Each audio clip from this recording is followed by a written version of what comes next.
Hey guys, I'm just here to read you chapter 12 in our Stuart little book, The Schoolroom. I got my puppy here and my favorite quilt, and I'm all cozy and ready to read. All right. While Dr. Carey was making repairs on the car, Stuart went shopping. He decided that since he was about to take a long motor trip, he should have the proper clothes. He went to a doll's shop where they had things that were the right size for him, and outfitted himself completely with new luggage, suits, shirts, and accessories. He charged everything and was well pleased with his purchases.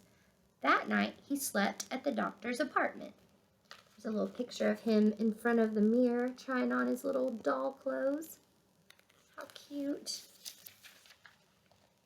The next morning, Stuart started early to avoid traffic. He thought it would be a good idea to get out on the road before there were too many cars and trucks. He drove through Central Park to 110th Street, then over to the West Side Highway, then north to the Sawmill River Parkway. The car ran beautifully, and although people were inclined to stare at him, Stuart didn't mind. He was very careful not to press the button which had caused so much trouble the day before. He made up his mind that he would never use that button again. Just as the sun was coming up, Stuart saw a man seated in thought by the side of the road. Stuart steered his car alongside, stopped, and put his head out. "You're worried about something, aren't you?" asked Stuart. "Yes, I am," said the man, who was tall and mild. "Can I help you in any way?" asked Stuart in a friendly voice. The man shook his head. "It's an impossible situation, I guess," he replied. "You see, I'm the superintendent of schools in this town." "That's not an impossible situation," said Stuart. "It's bad, but not impossible." "Well," continued the man, "I've always got problems that I can't solve. Today, for instance, one of my teachers is sick. Miss Gunderson, her name is. She teaches number 7 school. I've got to find a substitute for her, a teacher who will take her place." "What's the matter with her?" asked Stuart. "I don't know exactly. The doctor says she may have rhinestones," replied the superintendent. "Can't you find another teacher?" asked Stuart. "No, that's the trouble. There's nobody in this town who knows anything. No spare teachers, no anything. School is supposed to begin in an hour." "I'll be glad to take Mrs. Gunderson's place for a day, if you would like," suggested Stuart agreeably. The superintendent of schools looked up. "Really?" "Certainly," said Stuart. "Glad to." He opened the door of his little car and stepped out. Walking around to the rear, he opened the baggage compartment and took out his suitcase. "If I'm to conduct a class in a schoolroom, I better take off these motoring togs and get into something more suitable," he said. Stuart climbed the bank, went into the bushes, and was back in a few minutes wearing a pepper and salt jacket, old striped trousers, a Windsor tie, and spectacles. He folded his other clothes and packed them away in the suitcase. "Do you think you can maintain discipline?" asked the superintendent. "Of course I can," replied Stuart. "I'll make the work interesting, and the discipline will take care of itself. Don't worry about me." Here's a little picture of him in his little suit and tie. The man thanked him, and they shook hands. 9:15, the schoolers had gathered in school number 7. When they missed Miss Gunderson and word got round that there would be a substitute, they were delighted. "A substitute?" somebody whispered to someone else. "A substitute? A substitute!" The news traveled fast, and soon everyone in the schoolroom knew that they were all to have a rest from Miss Gunderson for at least a day, and they were going to have the wonderful experience of being taught by a strange teacher whom nobody had ever seen before. Stuart arrived at 9. He parked his car briskly at the door of the school, stalked boldly into the room, found a yardstick leaning against Miss Gunderson's desk, and climbed, hand over hand, to the top. There he found an inkwell, a pointer, some pens and pencils, a bottle of ink, some chalk, a bell, 2 hairpins, and 3 or 4 books in a pile. Stuart scrambled nimbly up to the top of the stack of books and jumped for the button on the bell.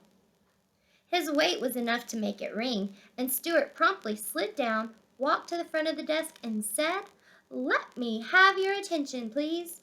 The boys and girls crowded around the desk to look at the substitute. Everyone talked at once, and they seemed to be very pleased.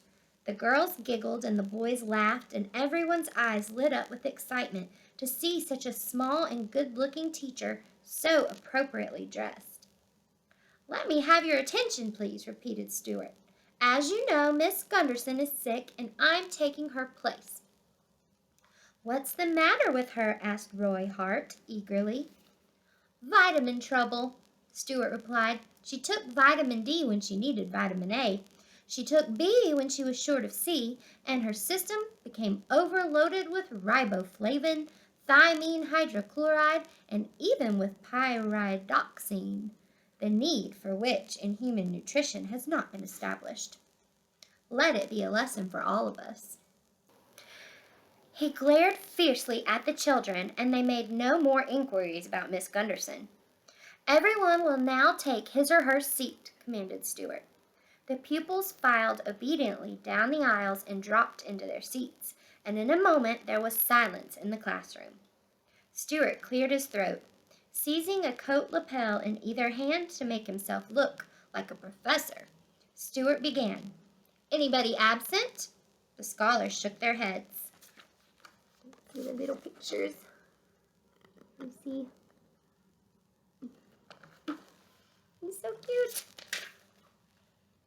"Anybody late?" They shook their heads. "Very well," said Stuart. "What's the first subject you usually take up in the morning?" "Arithmetic," shouted the children. "Bother arithmetic," snapped Stuart. "Let's skip it." There were wild shouts of enthusiasm at this suggestion. Everyone in the class seemed perfectly willing to skip arithmetic for one morning. "Sorry, Miss McQueen." What do you do? What do you study?" asked Stuart. "Spelling," cried the children. "Well," said Stuart, "a misspelled word is an abomination in the sight of everyone. I consider it a very fine thing to spell words correctly, and I strongly urge every one of you to buy a Webster's Collegiate Dictionary and consult it whenever you are in the slightest doubt. So much for spelling. What's next?" The scholars were just as pleased to be let out of spelling as they were about arithmetic, and they shouted for joy, and everybody looked at everybody else and laughed and waved handkerchiefs and rulers, and some of the boys threw spitballs at some of the girls.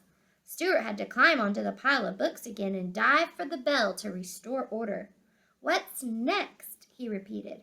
"Writing!" cried the scholars.